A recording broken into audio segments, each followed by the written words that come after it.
Hey, good morning. Paige Browning here, in for Patricia Murphy. It's Friday. This is Seattle Now. Swap the Seattle freeze for the Seattle swelter this weekend. Historic extreme heat's on the way. Are we ready? One thing's for sure, it's not going to stop Pride weekend. We're making sense of it all with KUOW's Brandi Fullwood and KEXP's Eva Walker. But first, let's get you caught up. The heat wave coming in this weekend is no laughing matter for city officials. They're urging you to find a cool place, check on your neighbors, and drink a lot of water. Oh, and if you're lighting anything on fire, when you're done, douse it completely with water. I'm talking barbecues and cigarettes. 101 on Sunday, 104 on Monday. These forecasted temperatures are unprecedented. And according to the National Weather Service, it's going to stay hotter than normal through the 4th of July. The city's emergency crews will be on hand for welfare checks. A couple dozen cooling centers, libraries, beaches with lifeguards, and pools are all open for people to cool off. The rent's still due, but evictions are still on hold in Washington state. Governor Inslee extended the state's moratorium until September under pressure from progressive lawmakers and constituents. But there's a catch.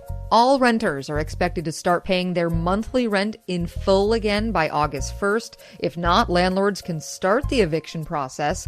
Not everyone's happy with this. A group of Republican lawmakers say Inslee is overreaching. And just in time for the biggest heat wave in recent memory, how about the biggest freeway closure of the year at the same time? Southbound I-5 near Soda will be down to one lane while freeway repaving is underway. Expect slowdowns today through Monday. And it won't be over then. This will be the first of 16 weekends of closures to get the work done. Well, we made it to Friday. I think it's safe to say January is officially over. Not that long ago, the heat was actually still coming on at my place. This weekend, a historic heat wave is coming to liquefy all of us. My KUOW colleague, Brandi Fullwood, is here, producer on our midday show, The Record. Brandi, heat wave, are you soaking it up? Are you sweating it out? I hope none of the above. I'm so terrified for what's to come this weekend. It feels really unusual. It feels really terrifying. So I feel like I'm just going to be in my house trying to, create my own weather, create my own clouds and wind. Yeah, good luck. Get that beautiful Seattle summer down in your basement. Eva Walker is here too, frontwoman of the Black Tones and DJ at KEXP. Eva, love it, hate it, just trying to sit still till it's over? It's one of those things where I don't do very well with hot weather. Love the sun. But my husband and I are planning on a staycation somewhere else with AC. We can't stay in our apartment because we will be cranky, we will argue, and the heat will make us bad people. So we're like, we probably shouldn't be in here for the 3 days. It's going to be, 90 degrees. So we're planning on finding a nice hotel to just hang out. This heat wave will have us in the upper 90s in Seattle and surrounding. There's a chance we see that dreaded triple-digit 100. Sunday and Monday look like the best odds for that. And this week, I chatted with Karen Bumbacco, who's the assistant state climatologist for Washington. And get this, she says Seattle has only surpassed 100 degrees twice in recorded history. What? Does anyone remember those? 94 and 2009. Oh, I thought it's been more than that. Right? I do remember it getting to 100, but it's very rare. But I thought it was at least more than 2 times. Me too. I was not here in 2009, but I'll say that since being here, every guess or every prediction of what people think of the weather has been different. Like the first summer I got here, I was told it was going to be smoky, and then it wasn't, and then I was told it was going to be much rainier, and then the rain was different, and there were thunderstorms, and it was pouring. So I think the weather's just I'm horrified that that's this is a new number, but it also feels like we're at a point where we can't really predict what's going to happen or know what's going to happen anymore. Yeah, twice ever, according to the assistant state climatologist, we could hit that twice in one weekend. And the worst part is it's not supposed to cool down at night like it usually does. So 95-degree heat's basically going to plop itself down on your couch and not leave for 4 days. Man, can we charge it rent for not Exactly. leaving? That sucks. It's taking up space. I'm wondering if like Eva, you're gonna go out, and I'm like, should I go out? Should I do something else? Should I, hit up a museum or a library because they're open? That's free AC. Yeah. We're not even sleeping at home. We're just like, it's not gonna happen. And we've thought about getting an AC, and of course didn't do it because I'm very Seattle. Like, nah, it's okay. I think there's a mysterious AC in our basement, though. Speaking of like the cool cement basement to lurk in, and we're like, is that someone else's? Could it be ours? Brandi, I'm coming to your place. Man, it's free for all when it's 100 degrees. It's yours now, Brandi. All right. Well, speaking of heat, it is going to get hot this weekend in a whole nother way. It's Seattle Pride. There's going to be some glittery parties, dancing, celebrations. But there is a deeper conversation happening around Pride this year. It's about reparations. One event, Taking Black Pride, is a Black and brown, queer and trans-centered event. And you may have heard that they're charging a fee for white allies who attend. $10 to $50 is the fee. And what's happened in the last week is Capitol Hill Pride lodged complaints about this. Now some people are boycotting their event. It's gotten a little complicated. Eva, give us your takeaway from this.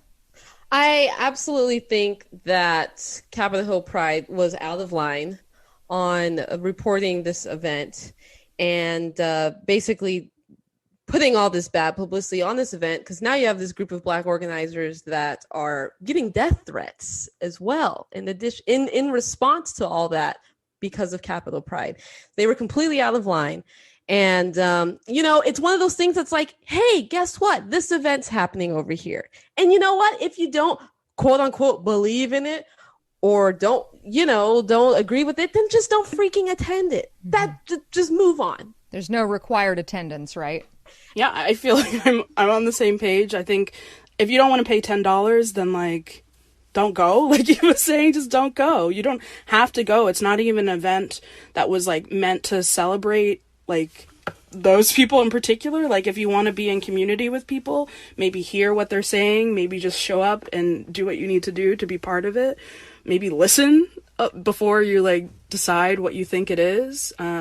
But yeah, I thought that was disappointing that we're at a point where we're trying to have all these conversations about accountability and what it means to reimagine and be a better ally. And the first thought is I'm being attacked. And they don't even realize what they've perpetuated with now the threats that these organizers are facing from people, not just strangers, but from they're getting messages from people all over. And so now they got to worry about the safety of their event. And I actually just donated toward their security yesterday. And I mean, this is the result of ignorance. And Capitol Hill Pride was completely ignorant and did this completely all wrong and really, have to suffer the consequences as I think they deserve. And reparations or not, one thing about Pride anywhere is there are always these small specific events like the Dyke March, the Trans Pride Parade, parties for specific communities under the LGBTQ umbrella, or I guess I should say under the flag, which are very different than the big corporate parade, often more cutting edge. It seems like with those events and the Taking Black Pride event, there's some value in these, right? These very specific centered events. Yes, absolutely. And, we're in a country where they don't want to teach all the correct history in certain places, and that's why a lot of these events are important. And it's important to have these spaces and to provide these spaces. Absolutely. But again, if you don't believe in the reparations fee or you don't agree with it, then you just didn't have to freaking attend the freaking show. It's as simple as that. But it's turned into this giant thing where all now these group of brown people are getting death threats, and it's like, this didn't need to happen. There's plenty of events that go on that I don't like, that I'm like, oh, well, I'm not going there. And then I freaking move on. Not your cup of tea. Yeah. Yeah. Brandi? I feel like there's just been a greater visibility for these events of groups within an entire community, that when you're able to see it online, when you're able to be oh, let me see what's out there this weekend, when you get your what's going on this weekend, a lot more of them are on there. Whereas I feel maybe before it was well, does this You know, does this match everybody's weekend? Is everybody going to want to go on there? Is it going to be a personal flyer, or is it going to be something that, you know, is just in the general public? And I think that that's probably been disturbing. I feel like that's probably disrupted what people think is going on. And because of that hypervisibility, it just means that now you know about it, and now you feel an exclusion toward it, but it was already happening. You just didn't know about it. It just wasn't on your billboard. And now you can be invited to it, but you have to pay $10. Yeah. Well, no matter what event you're going to, happy Pride this weekend. Yes, happy Pride. I've got to move on to the pandemic. It's still here. We can't seem to hit the 70% vaccinated mark. I think we're stuck at like 68%. I'm talking statewide for Washington. It looks like the country's going to miss the goal too. Biden wanted us there by July 4th. The governor says he might still reopen things a couple days early if we get there. But either way, next Wednesday, we're back in business in Washington. So I'm wondering, have you already personally reopened, or are you waiting on this? I've reopened, but I am definitely at, 25 to 50% capacity. I feel like I'm following what restaurants are doing. I'm totally down to be outside with people, totally down to be with a small group if everyone's vaccinated. Yeah, but I'm still kind of really afraid of public places. I went to Madison Park the other weekend, and there were just a lot of people, and it was kind of scary. I haven't been in a large group of people even outside, and I'm wondering, like, am I going to be afraid of doing that indoors? Probably.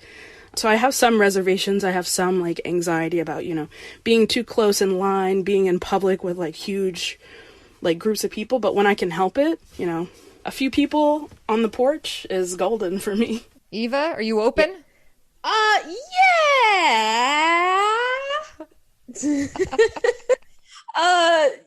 Still wearing the mask and got the vaccination. My family's all vaccinated.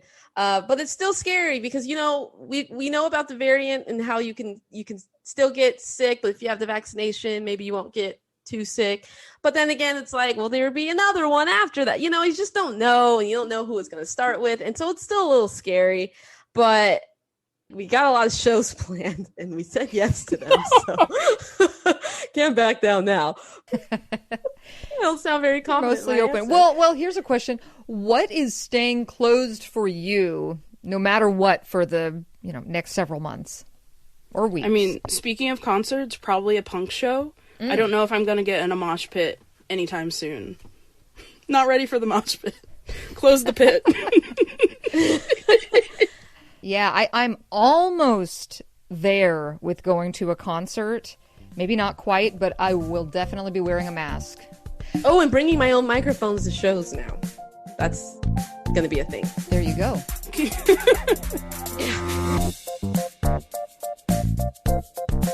And that's our show for this week. Thanks again to my guests, Eva Walker, KEXP DJ and frontwoman with the Black Tones. Catch them at the Woodland Park Zoo in August. And Brandi Fullwood, KUOW producer. Stay hydrated, everybody. Thanks for coming on. Bye. Bye.